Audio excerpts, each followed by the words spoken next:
Hey, Lance, thanks for coming down. I'm pumped to talk to you. Nice to be here, man. Thank you. You've been on so many shows that I enjoy watching, like Always Sunny, Californication. You're currently on Young Sheldon, which is amazing. Do you enjoy watching that as well? I watched the pilot on a plane. Oh, my. Here, let me be honest with you. I watched the pilot. I love Big Bang Theory. I do enjoy Big Bang Theory. And I actually went to a taping of it a few months ago, which was fascinating. But no, I really enjoyed Young Sheldon, and I thought you were great in it. And it was so funny because I was like, I know him from stuff. And then I hit you up, and that's why I hit you up. Oh, right on. Great. I don't usually watch network TV, so it's hard for me to get that. And CBS, sidebar, tell the guys at CBS they got to get on the Hulus and the Netflixes and stuff. It's so hard to get a CBS show. I'll make that call. I'll tell them Mike told me to tell you this, and I'm sure they'll take it to heart. Who's running it now? Is it Les? No, Les is out? Les is Call out. the new guy. There's a new guy. He's from Showtime. If I knew his name, I'd tell you. Because there isn't Hulu's ABC, NBC, and Fox. You know more than I do, Mike. I don't know. I show up to work every day. Just call Chuck. Call Chuck Lorre up and say, hey, Chuck, let's get more streaming we have a relationship options. like that. I just call him up and ask him, I check in to see how his day was most days. What a good gig. He probably doesn't answer ever. It's an incredible gig. I'll tell you that. Let me ask you something. I usually start this off with a rant, but let me get right into that. Because was that a big moment for you when I know you've been a working actor, you've been an improviser. Was that a big moment for you when you got a series regular on a Chuck Lorre show? It was a big moment. It was a big moment for all the obvious reasons. You know? I've been working out here for 18, 19 years. I've been lucky since I've been out here. A lot of lean times, but I've been lucky since right when I came out, I started at least auditioning and then booking things, and here and there. And I've got to do things that I'm proud of and gotten respect from my peers and all of these things. And I've never had a job that had security, financial security. Yeah. And so to get gross, it is a business, but it was a big deal for me to have a job like this, especially this time in my life. I bet. And when you get a pilot for Chuck Lorre, do you just assume it's going to get picked up? Or were you guys even nervous during that process? This show has so many advantages because it's in the Chuck Lorre world. Yeah, and it's connected. It's the first season show that has advantages galore over every other first season show that's out there. It's connected to one of the biggest comedies in television history. So that's going to give it legs. People are going to give it a chance more than they would other shows just because of that. It's Chuck Lorre. They're going to do what he wants because he's a proven success maker, And so just to be involved in that, to get a piece of that, and to get a piece of like the network television paradigm that is kind of a dinosaur and drifting away, to get a hunk of that like old school TV money and those old school TV contracts is absolute triumph. Yeah. Yeah. How many times did you audition for it?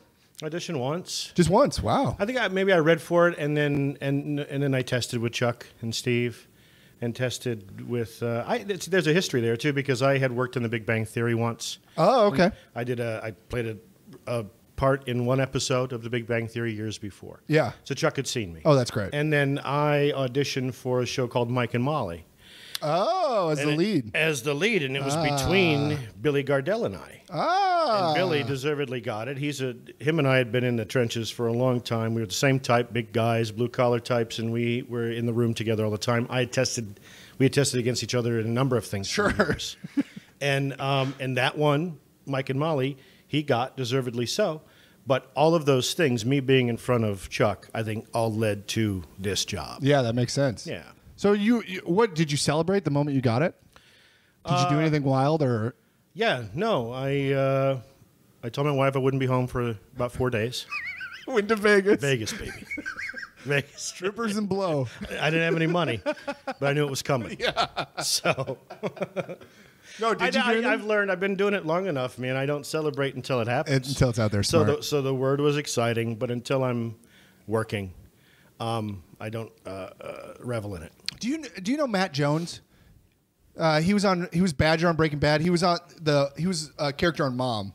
Okay. And I interviewed him at I.O. Live a few years ago, and he said he felt like he made it when he got a series, a recurring on a Chuck Lorre show, Mom. And so it's funny that people, once they get associated with Chuck Lorre, they feel comfortable or warm for I think something. it's worth designating what that means. I felt like I made it years ago. Oh, interesting. I felt like I made it in regards to living dreams. Yeah.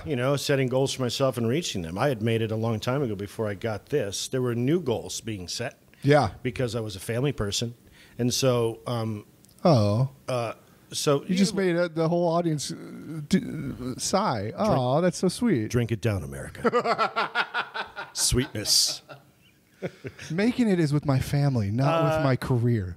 But I had had successes, things that I was, like I said, so proud of, and worked with people that were dreams come true, and had jobs that got me respect from my peers, which is something I sought. And I was a working actor. Absolutely, yeah. I had come out here in 2000, and I hadn't waited tables or done construction or anything like that. Maybe a little construction the first year I was here with a buddy, but to make ends meet. But my goal was to be a working actor, and I'd done that, and I did that for years. Like I said, even though there was a lot of lean time, but it was just me. Yeah. And I loved that artist lifestyle. I was fine struggling.